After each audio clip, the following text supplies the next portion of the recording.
Probability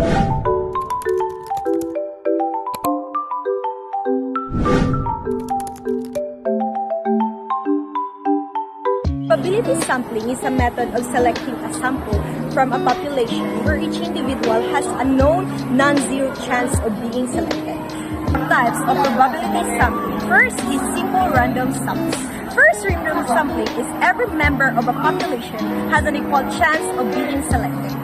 Systematic sampling is similar to simple random sampling, but it is usually slightly easier to conduct.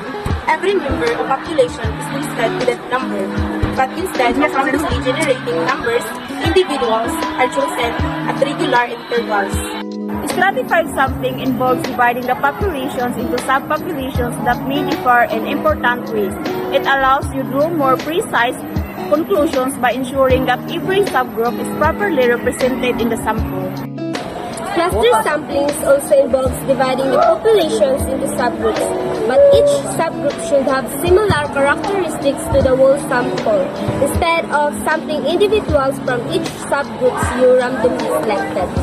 Non-probability sampling is a method of selecting units from a population using a subject, non-random method.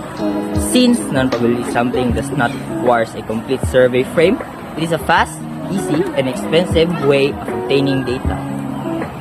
Probability sample simply includes the individuals who happen to be most accessible to the researcher. Probability samples are at risk for both sampling bias and selection bias.